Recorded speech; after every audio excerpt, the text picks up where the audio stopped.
Hey everybody, back again, and did a little work on the car today. I don't know if you noticed in the last video, beneath these fender aprons, the frame was a little rotten. As you can see, that spot where the bumper mounts, that was all rotted out. If you go back, I don't know if you care to go back in the videos to see, a rusted hole, but that, just trust me, that's what it was. Yeah. So, of course it didn't look like that when I cut it out. In behind here, there were just two captive nuts. And it just came up with two little horns with the two captive nuts that lined up with these holes. Now when I took the bumper off, of course those nuts were all messed up. Everything was rusted through. You can see the pieces that I cut out down here. Just pretty much toast. The other side was the same, just rotted through. And then from the looks of what I've seen online, it looks pretty common. I think, oh yeah, there's one. There's one of them. I think this was right here, so you can see where that was. So it was just folded piece of metal on this section. You can see it here and here, so it just kind of was a U-shaped piece like that. So I have since cut that out, and I have carved out a couple plates. Where are they?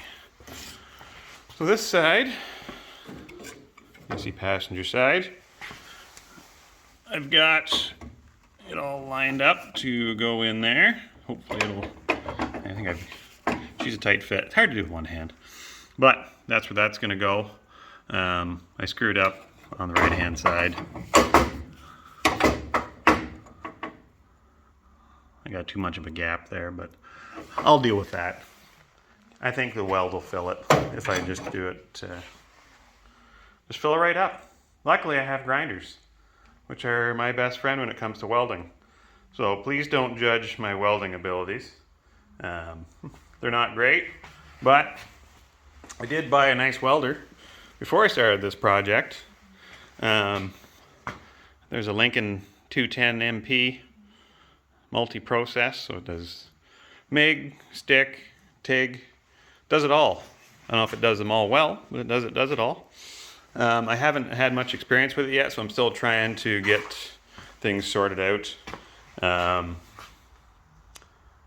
Yeah, I kind of want to do these things where nobody will see the car before I do, rear quarter panel skins.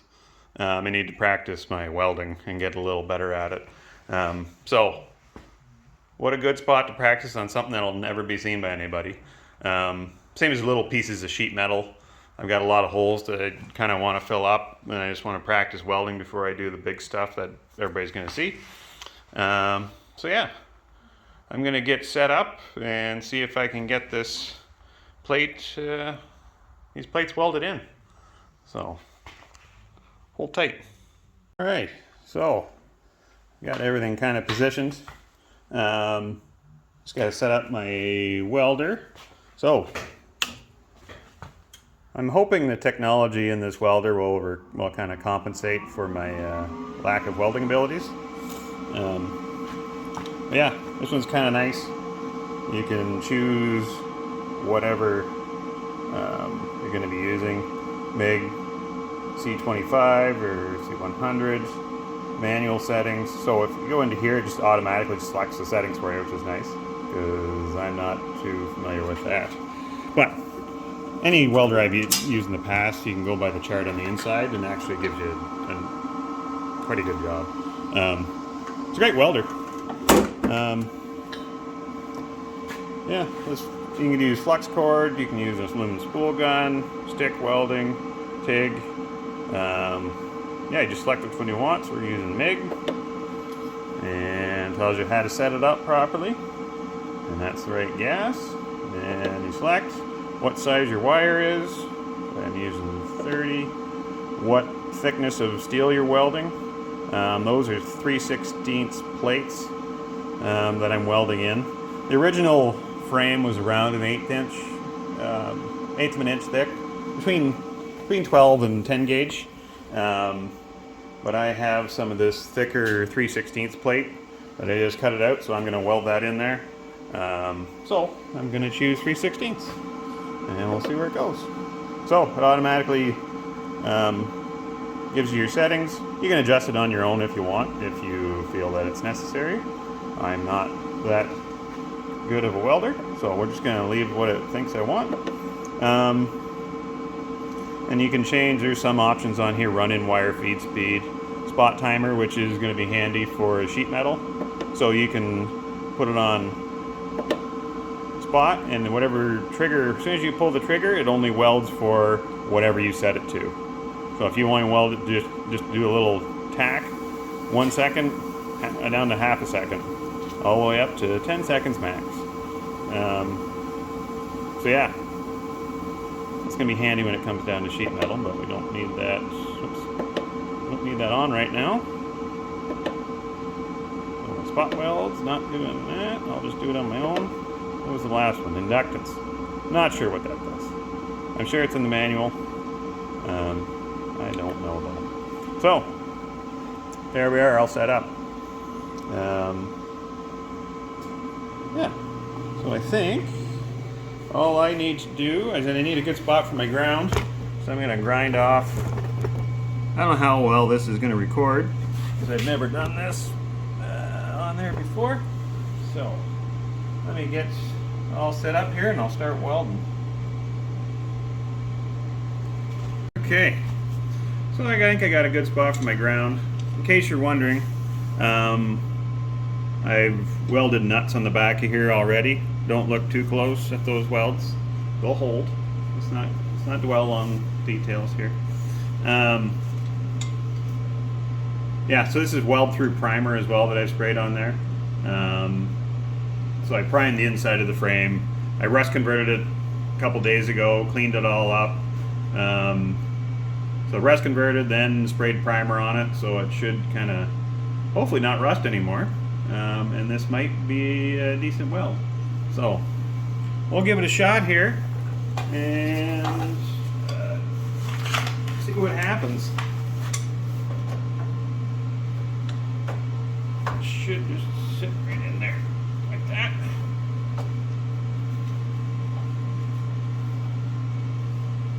Looks okay, I think. Relatively flush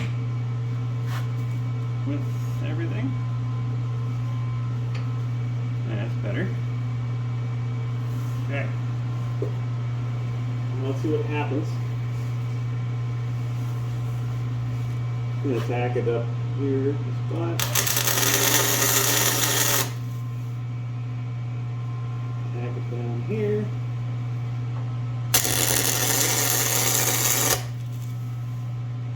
Do each corner.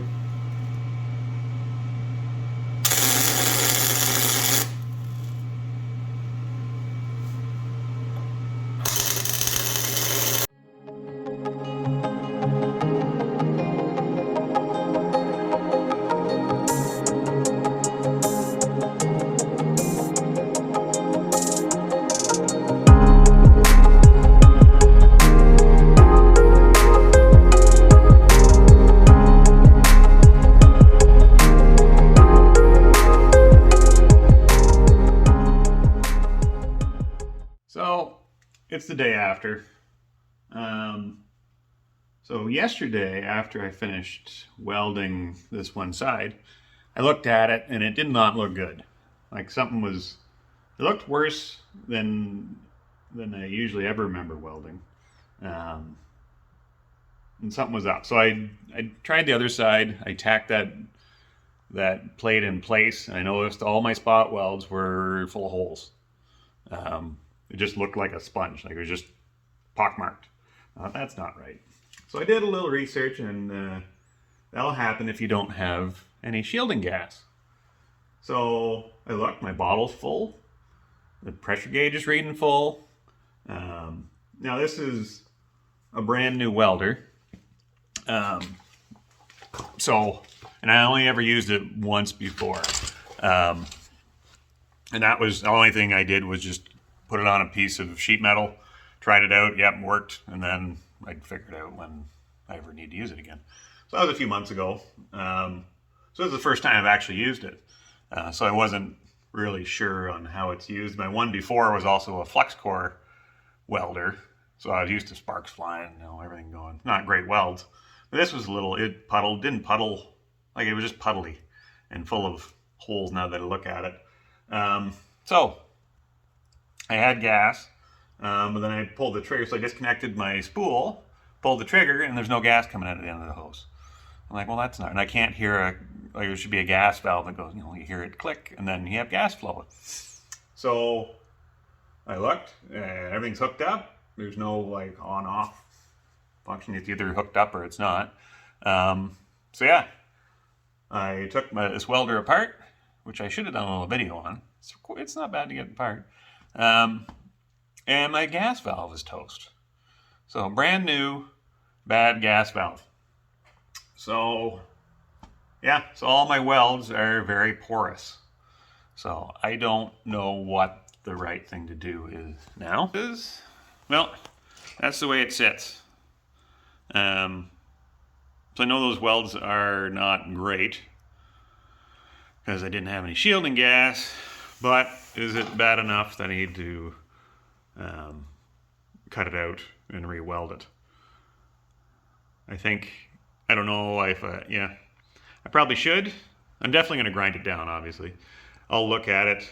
Even if I just did one cut with the zip cut blade around each side, then welded it back up, it won't take long. In the meantime, since I have a bad gas valve, I have kind of rigged it up so I do have gas flow now. So I removed the gas valve entirely. So what was bad on it, I don't know where I put it. So on here is normally a coil, and that coil, just when it gets energized, there's 24 volts that run through the back of this thing. When you pull the trigger, I tested it, you get 24 volts, the 24 volt coil. Here, where's it? It's over here. Yeah, so this guy. This little coil sits on the back of this gas valve, like so. Come on. Oh, come on. Down there. There we go. So normally it's actually the other way, but inside the machine. So normally it's sitting inside the machine. This is all the piece you see that poking out of the back. Tested out the coil. It doesn't actuate at all. And then I measured the coil, and I have infinite resistance. So it's got an open circuit on the coil. So it's got a bad coil.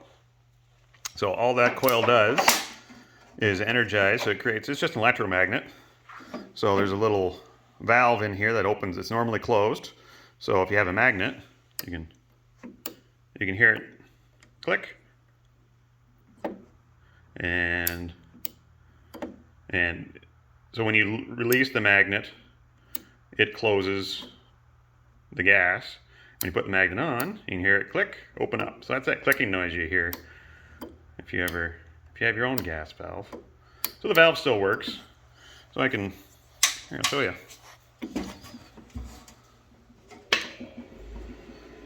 So I got pressure, and if I actuate the cylinder, you can hear I got gas. You can hear it flowing now. So what I can do, it's a little bit of a waste of gas, but when I'm ready to weld, I can click that, turn it on, do my welds quick, come back, shut it off. So I can get some welding done. This thing's under warranty. Oh, there it is right there. Parts and labor. 3-year warranty. So this thing's about 2 months old. So I sent an email off to Lincoln. Just let him then know what was going on. Of course, it's the weekend and they won't be able to do anything. But if I don't hear back from, they said they respond in 24 hours, usually if it's business day. So I'll wait till, see if I hear anything tomorrow or Tuesday. If not, I'll give them a call and see. I'm hoping they can just send me a new gas valve. I do have something on order. I don't know. I couldn't find this thing anywhere.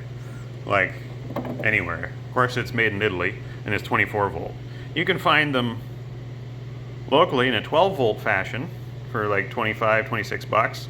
It's a different configuration than this, but I could make up something for it to work.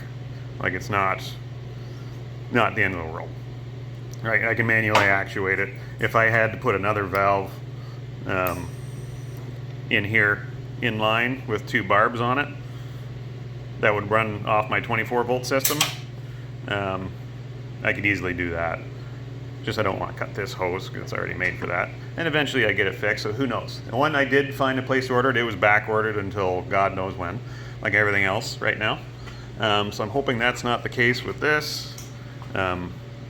I did find a place you could buy it right from Lincoln. Actually, you couldn't buy it right from Lincoln. It was a distributor, or it was on eBay, and it was like 175 bucks, which is way too much. It's just a coil. So worst comes to worst, I may be able to rig something up. These are kind of built to a standard. Like, it's just a standard coil. The actuator is a special part. This is just an electromagnet. There's nothing special about this. So even if I bought another valve that had something like this on it, I could just slide it on there, hopefully, and then it would work.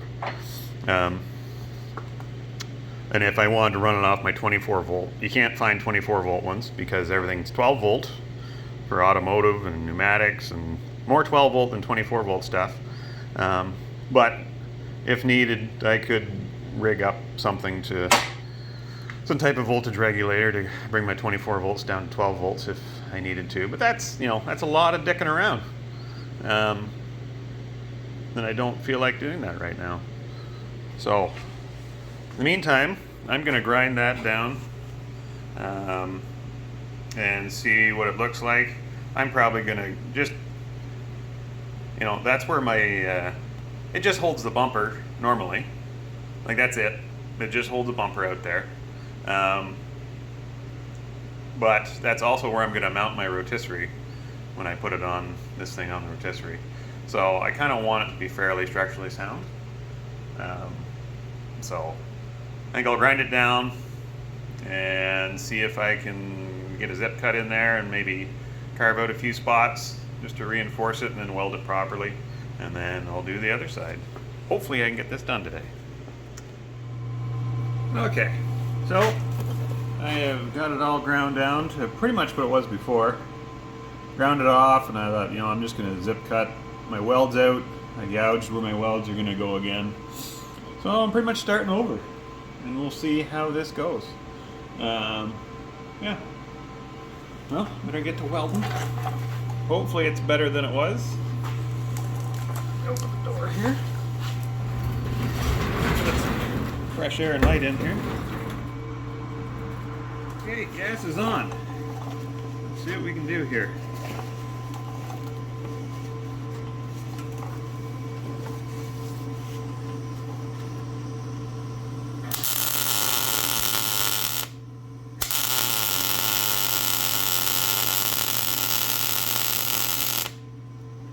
That looks way better.